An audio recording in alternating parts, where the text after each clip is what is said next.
Welcome to Gloom Ghouls, your daily dose of adrenaline.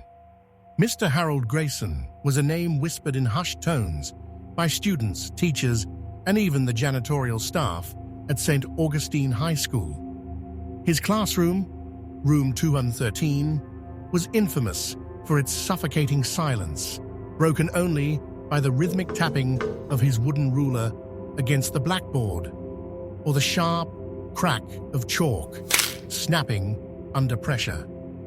A man with piercing grey eyes that seemed to bore into your soul, he was as stern as they came, his face perpetually frozen in an expression of disdain. He had been teaching mathematics for over 2 decades, and while his classes consistently scored top marks, no one dared question whether it was out of respect or sheer terror. No one ever challenged him because Mr. Grayson wasn't just any teacher. He was the nephew of the school chairman, Walter Grayson III. Complaints from parents were brushed aside after private meetings, where Harold would transform into a charming, empathetic educator. "Trust me," he'd say, his voice dripping with sincerity. "One day, when your child becomes successful, you'll thank me." And somehow, every parent left feeling reassured, though deep down, they couldn't shake off the unease. But there was something darker about room 213, something no one spoke of openly. Over the years, rumors swirled among students about strange occurrences during late-night study sessions. Whispers echoed through empty hallways near the math wing. Shadows moved on their own behind frosted glass windows. Some claimed to hear faint cries coming from within the locked room after hours.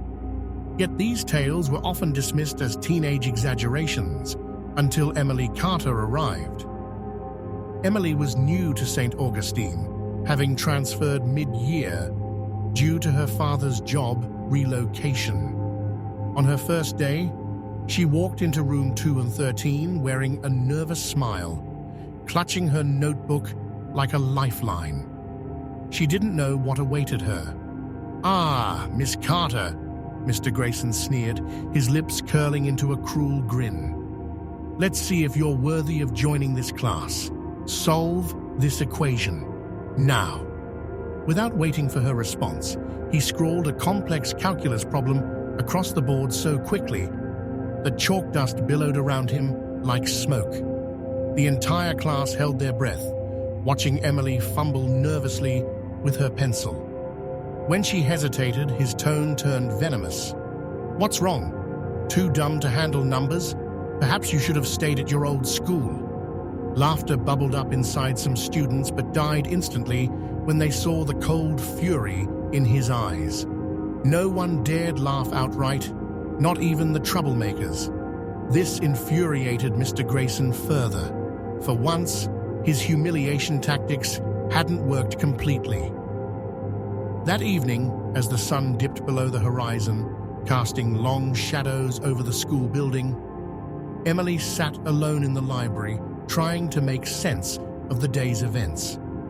Her heart still raced whenever she thought of those icy grey eyes boring into her. As she packed up to leave, she noticed something peculiar. Room 213's door was slightly ajar. Curiosity tugged at her, despite the knot forming in her stomach. Slowly, she approached the room. Inside, everything looked normal. The desks neatly aligned, the blackboard wiped clean. But then she spotted it. A single piece of paper lay on Mr. Grayson's desk. It wasn't ordinary paper. It shimmered faintly under the dim fluorescent lights. Drawn on it was a series of intricate symbols and equations, unlike anything she'd ever seen. Beneath them, written in jagged handwriting, were the words, "To master fear is to conquer all." Suddenly, the air grew heavy, pressing down on her chest. The temperature plummeted, and her breath fogged before her eyes. Behind her, the door slammed shut with a deafening bang. Panicking, Emily spun around, but the handle wouldn't budge. Trapped. Then came the whispers, soft at first, like leaves rustling in the wind, but growing louder, more insistent. They weren't random sounds. They formed sentences, fragmented yet coherent. He hurts us. Make him stop. Help us. A figure materialized at the far end of the room. A girl, translucent and pale, her eyes hollow sockets of despair. More figures followed, each ghostly apparition representing former students who had suffered under Mr. Grayson's tyranny. Their faces twisted in anguish as they reached out toward Emily, imploring her silently. Terrified but unable to look away, Emily realized these spirits wanted justice. They wanted revenge. The next morning, chaos erupted in room 213. Students filed in to find Mr. Grayson pacing furiously, muttering to himself. Books flew off shelves without explanation. The blackboard filled itself with frantic scribbles. "You will pay."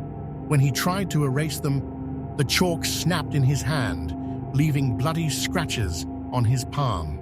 He screamed, clutching his injured hand, but no one came to help. Even the other teachers avoided the area, claiming they heard unearthly wails emanating from the math wing. Over the following days, the hauntings escalated. During class, chairs scraped across the floor on their own, trapping students beneath them. Test papers burst into flames moments before being handed out. Once, a student swore they saw Mr. Grayson levitate briefly before crashing back onto his desk, unconscious. Desperate, he called in a priest to perform an exorcism. But as holy water splashed against the walls, the symbols from the mysterious paper reappeared, glowing red-hot. The priest fled, pale and trembling, muttering prayers under his breath. Finally, one stormy night, Mr. Grayson returned to room 213 alone, determined to confront whatever force tormented him.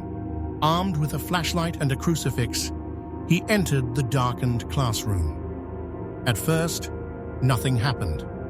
Then, slowly, the ghosts appeared again, dozens of them crowding around him, their voices rising in a cacophony of rage and sorrow. "You broke us," one cried. "You stole our joy," another accused. "You made us hate ourselves," a third shrieked.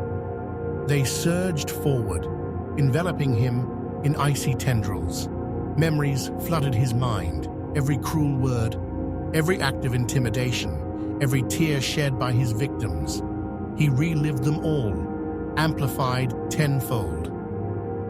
By dawn, he emerged from the room a shell of a man. His hair had turned white, his eyes vacant. He resigned immediately, muttering incoherently about the numbers and their revenge. Room 213 remains sealed to this day, its door chained shut. Occasionally, maintenance workers report hearing faint scratching sounds coming from within, along with the distant echo of laughter, not cruel but joyful, as if the spirits have finally found peace. As for Mr. Grayson, he vanished from public life entirely. Rumor has it he lives in isolation, haunted not by external ghosts, but by the memories of his own making. And so, the legend of Room 213 lives on, a chilling reminder of the consequences of cruelty left unchecked. What makes a story like this hit so close to home? Perhaps it's the idea that actions and their repercussions never truly fade away. Or maybe it's the unnerving thought that places can hold on to the emotions, pain, and despair of those who cross through them. Whatever the case, Room 213 is more than just a classroom now. It's a cautionary tale suspended in time. What do you think? Could you step foot in a place like Room 213, knowing its dark history? Or do you believe some stories are perhaps better left alone? Share your thoughts and theories in the comments below. If you enjoyed today's tale and want more stories like this one, make sure to hit the like button and subscribe to Gloom Ghouls for your daily dose of adrenaline. Don't forget to turn on notifications so you never miss our next deep dive into the unexplained. Until next time, stay curious and stay in the light. You never know what might be waiting in the shadows. Don't forget to like and subscribe.